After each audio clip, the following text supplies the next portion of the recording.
نحمده ونصلي على رسوله الكريم اما بعد بسم اللہ الرحمن الرحیم السلام علیکم ورحمۃ اللہ وبرکاتہ۔ ماہ شعبان میں کثرت سے روزے رکھنے کا بار بار کیوں کہا جاتا ہے؟ رسول اللہ صلی اللہ علیہ وآلہ وسلم ماہ شعبان میں کثرت سے روزے کیوں رکھا کرتے تھے؟ ماہ شعبان میں کثرت سے روزے رکھنے سے کیا ملتا ہے؟ ماہ شعبان میں کثرت سے روزے رکھنے کے فضائل و برکات۔ ماہ شعبان کی فضیلت کیا ہے؟ شب برات کی فضیلت کیا ہے؟ شب برات یعنی نصف شعبان میں کرنے والے اعمال کیا کیا ہیں؟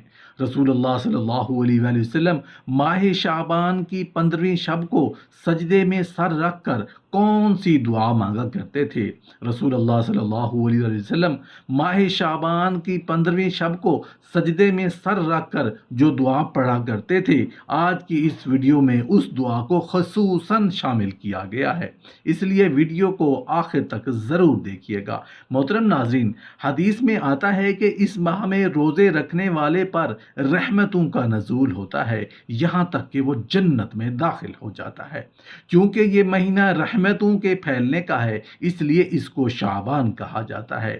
ہر ذی شعور کے لیے ضروری ہے کہ شعبان کے مہینے میں غفلت نہ کرے اور ماہ رمضان المبارک کے استقبال کے لیے اس ماہ میں تیاری کرے، اپنے گناہوں سے توبہ کر لے، جو اعمال اس سے رہ گئے ہیں ان کو پورا کرے، ماہ شعبان میں اللہ تعالیٰ کے حضور عاجزی اور انکساری کرے، سچے دل سے اس کی طرف رجوع کرے، اس ماہ کی نسبت والے کی طرف یعنی محمد الرسول اللہ صلی اللہ علیہ وآلہ وسلم کے طفیل اللہ تعالیٰ سے رحمت طلب کرے تاکہ اس کا دل صاف ہو سکے اور باطن کے امراض کے لیے نیک کام سر انجام دے۔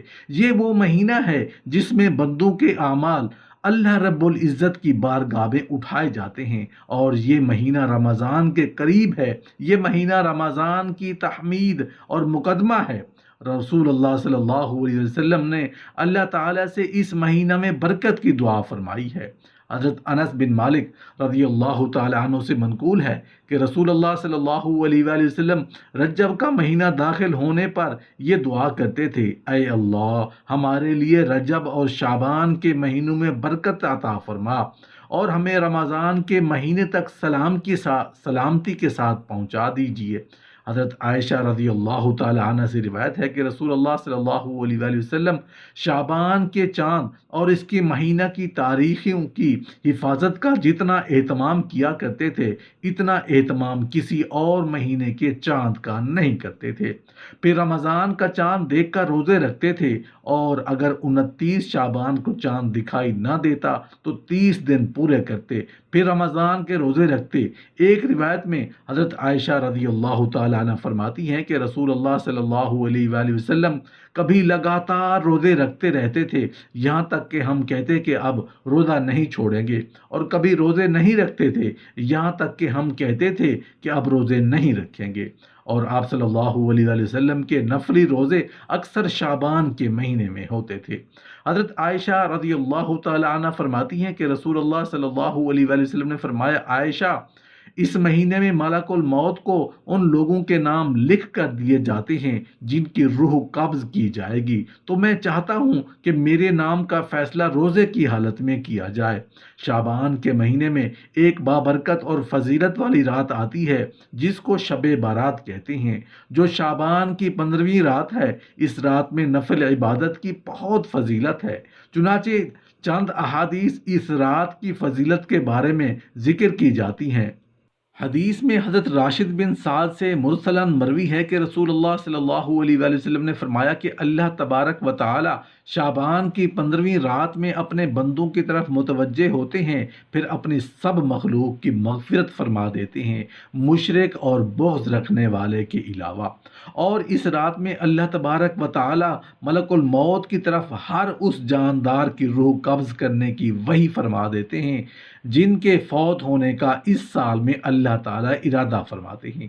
حضرت عائشہ صدیقہ رضی اللہ تعالیٰ عنہ سے روایت ہے کہ اللہ تبارک و تعالیٰ شعبان کی درمیانی رات میں آسمان دنیا پر نزول فرماتے ہیں، پھر بنو کلب قبیلہ کی بکریوں کے بالوں کی تعداد سے بھی زیادہ لوگوں کی بخشش فرماتے ہیں۔ ماہ شعبان میں کثرت سے روزے رکھنے کی وجہ، اس ماہ میں کثرت سے روزے رکھنے کی وجہ یہ ہو سکتی ہے کہ اس مہینے میں ایک بابرکت رات ہے جس کا نام شب برات ہے۔ دوسری وجہ حدیث میں موجود ہے کہ اس مہینے میں پورے سال میں مرنے والوں کا فیصلہ ہوتا ہے، تو آپ صلی اللہ علیہ وآلہ وسلم کو یہ بات پسند تھی کہ اس حال میں نام لکھا جائے کہ میں روزے کی حالت میں ہوں۔ اور ایک وجہ یہ بھی ہے کہ رمضان المبارک کے استقبال میں آپ صلی اللہ علیہ وآلہ وسلم اس مہینے میں کثرت سے روزے رکھتے تھے۔ رسول اللہ صلی اللہ علیہ وآلہ وسلم نے فرمایا کہ مخلوق کی عمروں کا ایک شعبان سے دوسرے شعبان فیصلہ کیا جاتا ہے، یہاں تک کہ ایک آدمی نکاح کرتا ہے اور اس کی اولاد ہوتی ہے، حالانکہ اس کا نام مردوں کی فہرست میں شامل ہو چکا ہوتا ہے۔ شعبان اور رمضان کا چاند دیکھنا ضروری ہے۔ شعبان چونکہ رمضان کے لیے بطور تمہید ہے اس لیے شعبان میں نفل روزہ، تلاوت قرآن مجید اور نوافل وغیرہ کا اہتمام کرنا مستحب ہے۔ اور رسول اللہ صلی اللہ علیہ وسلم اس مہینے میں رمضان کی تیاری شروع فرما دیا کرتے تھے، اور صحابہ کرام رضی اللہ تعالی عنہم کی بھی رمضان المبارک کے استقبال کا حکم فرمایا۔ حضرت اسامہ بن زید رضی اللہ تعالیٰ عنہ سے روایت ہے کہ میں نے رسول اللہ صلی اللہ علیہ وآلہ وسلم سے عرض کیا کہ اے اللہ کے رسول، شعبان کے مہینے میں جتنے آپ نفل روزے رکھتے ہیں، میں نے آپ کو کسی اور مہینے میں اتنے روزے رکھتے نہیں دیکھا۔ آپ صلی اللہ علیہ وسلم نے فرمایا، یہ رجب اور رمضان کے درمیان وہ مہینہ ہے جس سے لوگ غافل ہو جاتے ہیں، اور اس مہینہ میں اعمال اللہ تعالیٰ کی بارگاہ میں اٹھائے جاتے ہیں، تو میں یہ چاہتا ہوں کہ جب میرے اعمال اٹھائے جائیں تو میں روزے سے ہوں۔ حضرت کثیر بن مرہ سے مروی ہے کہ میں نے رسول اللہ صلی اللہ علیہ وآلہ وسلم کے اصحاب کو رسول اللہ صلی اللہ علیہ وآلہ وسلم کی یہ حدیث بیان کرتے ہوئے پایا جس کو میں نہیں بھولا، کہ بے شک اللہ عز و جل شعبان کی 15ویں رات میں مشرک اور کینہ رکھنے والے کے علاوہ ہر بندہ کی مغفرت فرما دیتے ہیں۔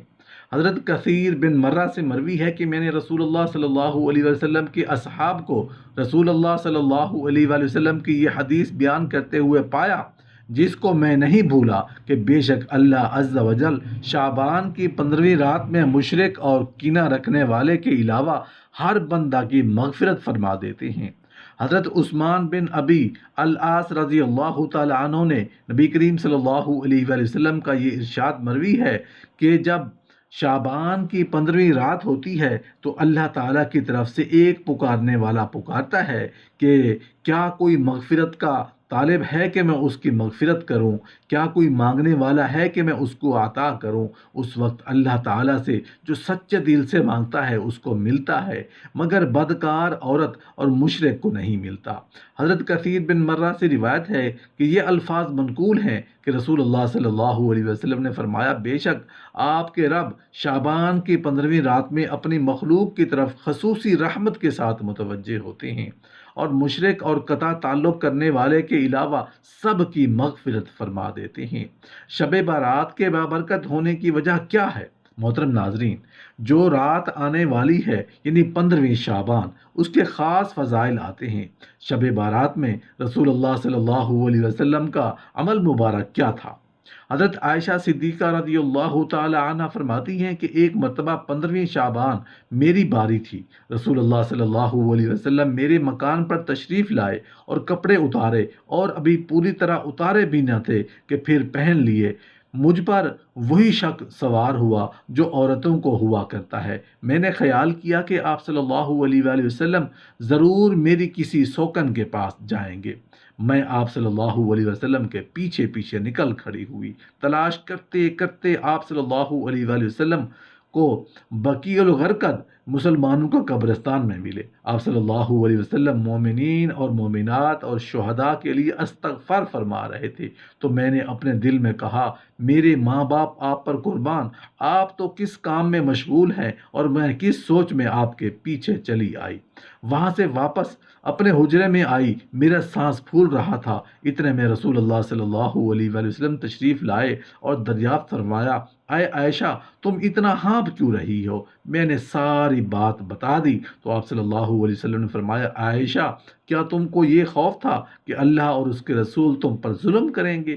میرے پاس تو اس وقت جبرائیل علیہ السلام آئے اور آ کر بتایا کہ آج کی رات شعبان کی 15ویں رات ہے، اس رات میں حق تعالی بنو کلب کی بکریوں کے بالوں کے برابر مخلوق کی جہنم سے آزاد کریں گے، البتہ مشرک، کینہ پرور اور قطع تعلقی کرنے والے اور ٹخنا سے نیچے لنگی پہننے والے، نیز والدین کی نافرمانی کرنے والے اور ہمیشہ شراب نوشی کرنے والے پر حق تعالی نظر عنایت نہیں فرمائیں گے۔ اس کے بعد آپ صلی اللہ علیہ وسلم نے فرمایا، اے عائشہ کیا تم آج کی رات مجھے عبادت کرنے کی اجازت دیتی ہو؟ میں نے عرض کیا ضرور یا رسول اللہ صلی اللہ علیہ وسلم۔ چنانچہ آپ صلی اللہ علیہ وآلہ وسلم کھڑے ہو گئے اور نماز پڑھنے لگے، پھر ایک لمبا سجدہ کیا، حتیٰ کہ مجھے خیال ہوا کہ کہیں خدا نہ خواستہ آپ صلی اللہ علیہ وسلم کی روح مبارک تو قبض نہیں ہو گئی۔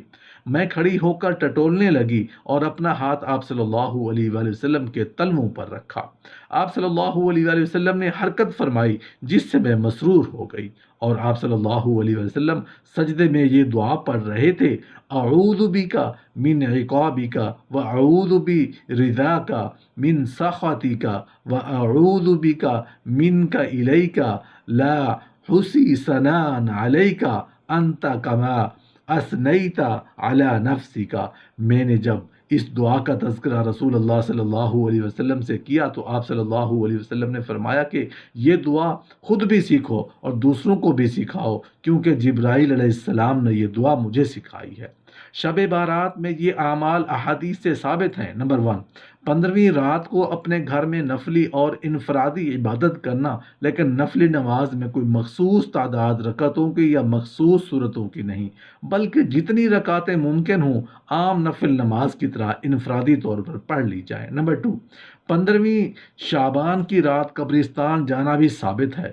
رسول اللہ صلی اللہ علیہ وسلم کی زندگی میں صرف ایک مرتبہ اس رات کو جنت البقیع کے قبرستان تشریف لے گئے اور مردوں کے لیے دعا استغفار فرمایا۔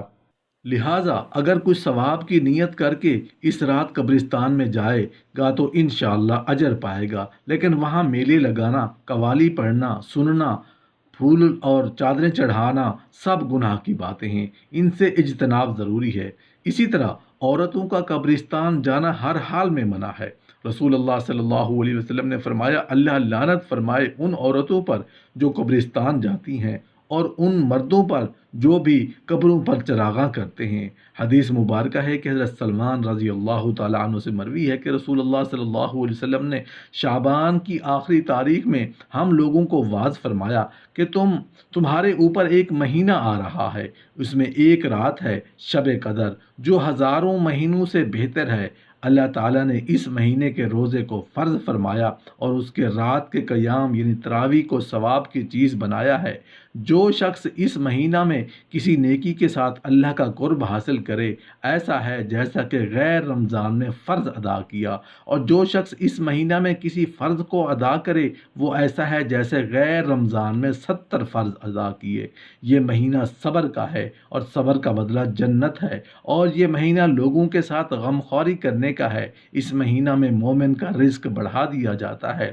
جو شخص کسی روزہ دار کا روزہ افطار کرائے اس کے لیے گناہوں کے معاف ہونے، آگ سے خلاصی کا سبب ہوگا، اور روزہ دار کے ثواب کی مانند اس کو بھی ثواب ملے گا، مگر روزہ دار کے ثواب سے کچھ کم نہیں کیا جائے گا۔